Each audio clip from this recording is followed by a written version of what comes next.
Hello friends, welcome to our channel. Already మీరు Chardham videos చూస్తూ ఉన్నారు మన 3 ఛానల్స్లో. సో చూడని వాళ్ళ కోసం ఈ వీడియో కమెంట్ బాక్స్లో ముందు వీడియోస్ లింక్స్ ఇస్తాను. సో దానివల్ల మీరు గంగోత్రి, యమునోత్రి, కేదార్నాథ్ ఇవన్నీ కూడా వీడియోస్ చూడొచ్చు. ఇప్పుడు మనం బద్రీనాథ్ వెళ్తూ ఉన్నాం.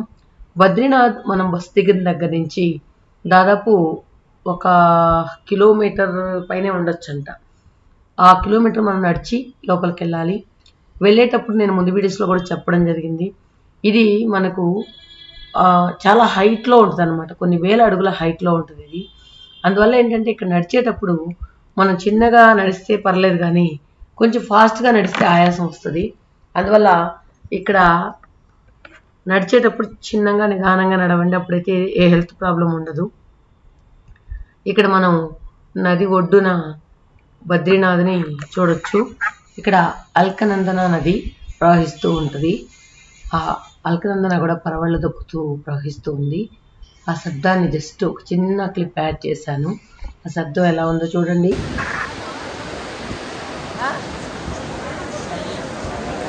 సో అల్కనందన నది పక్కనే బ్రహ్మకపాలం కూడా ఉంటుంది.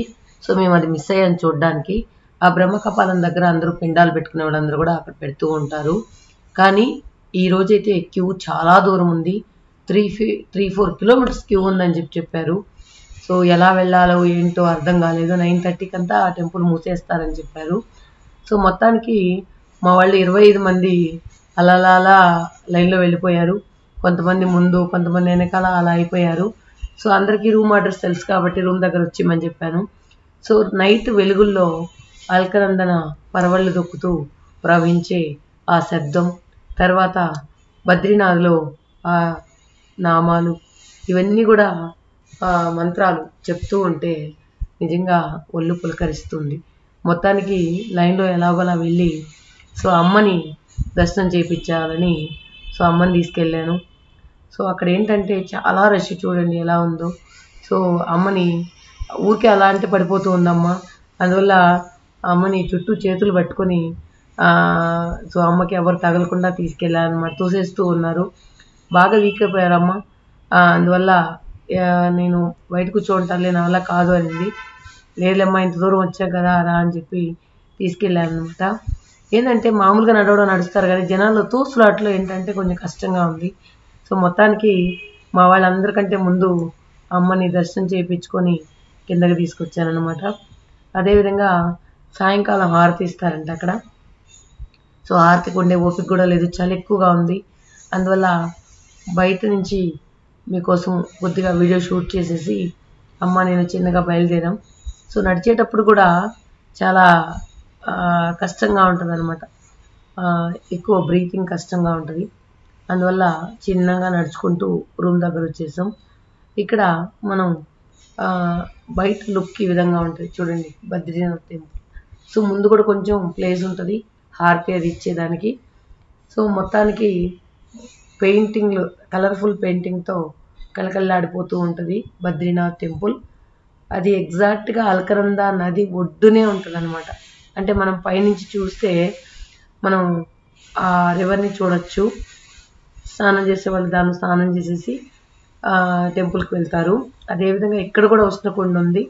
సో ప్రతి టెంపుల్లో కూడా ఈ ఉష్ణకుండ ఉండడం వల్ల స్నానం చేసేదానికి ఈజీగా ఉందన్నమాట వెళ్ళే వాళ్ళకి. చూడండి పైన పరవళ్ళు దొక్కుతూ వారుతున్నట్టు కనిపిస్తుంది. ఇక్కడ ఉష్ణకుండలో స్నానం చేయడానికి మాకు లేట్ అయిపోతుందని వెళ్ళిపోయాం ఆ రోజు. తర్వాత రోజు మార్నింగ్ అందరం ఉష్ణకుండలో స్నానం చేసి మళ్ళీ ఇంకొకసారి దర్శనానికి వెళ్దాం అనుకున్నాము. కానీ క్రౌడ్ ఇలా ఉంటే ఇంకొకసారి దర్శనం చేసుకోవడానికి అవ్వదని చెప్పి నేను ఎవరిని వద్దని చెప్పాను. ఇంకా టెంపుల్ దగ్గరికి వెళ్తే లేట్ అయిపోతుంది, మనం నైట్ లోపల హరిద్వార్ రీచ్ అవ్వాలి మేము. ఎందుకంటే మేము ఆల్రెడీ టైం వేస్ట్ అయిపోయింది. సో ఏది చూడలేకపోయినాం.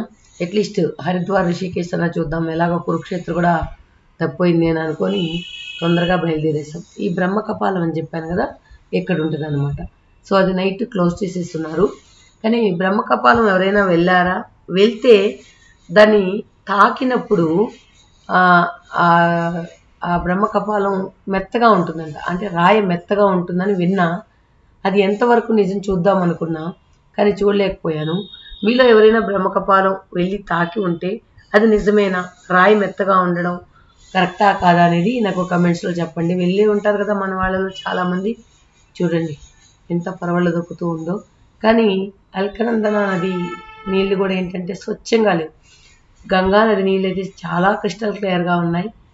ఈవెన్ యమునా నది, గంగా నది కానీ, ఈ అల్కనందన కానీ, భాగీరథి కానీ అవన్నీ కూడా ఏంటంటే మురికిగా ఉన్నాయన్నమాట. నేను చెప్పాను కదా హైయెస్ట్ పే చేసింది ఈ హోటల్లోనే. చూడండి కప్పుకోవడానికి పెద్ద పెద్ద బెడ్ లాగా ఉన్నాయన్నమాట.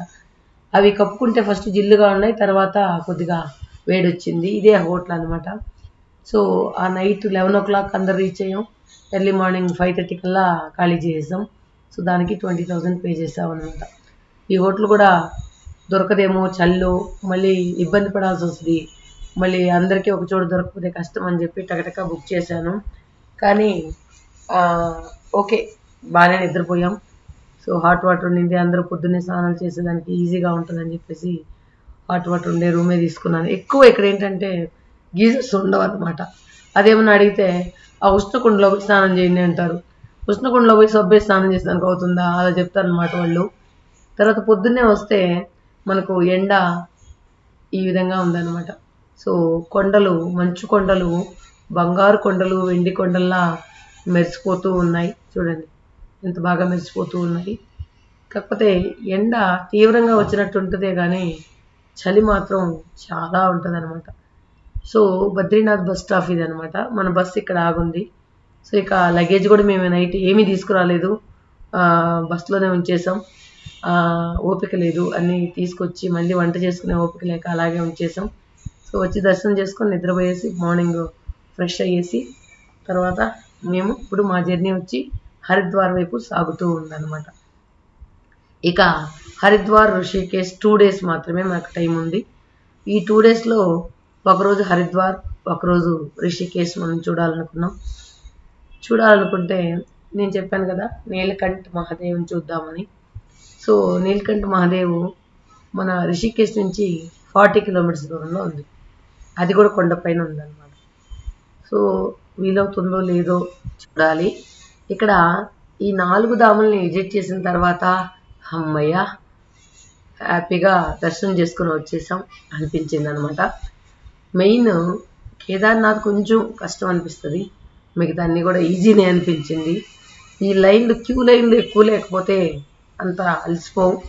సో క్యూలో ఎక్కువ దూరం ఉండడం వల్ల చాలా వరకు అలసిపోతాం. సో ఇదనమాట, ఈ 4 ధాములు విజిట్ చేసాం. ఇది ఋషికేశ్. సో ఋషికేశ్ చేరుకున్నాం. కానీ మేము హరిద్వార్లో రూమ్స్ తీసుకొని అక్కడి నుంచి ఋషికేశ్కి వెళ్దాం అనుకున్నాం. ఎందుకంటే మన రైల్వే స్టేషన్ కొంచెం హరిద్వారే నియర్గా ఉంటుంది కాబట్టి. ఓకే ఫ్రెండ్స్, ముందు వీడియోలు చూడాలంటే కమెంట్ బాక్స్ ద్వారా చూడండి. సో నెక్స్ట్ వీడియోలో హరిద్వార్ వీడియోస్ చూద్దాం. థ్యాంక్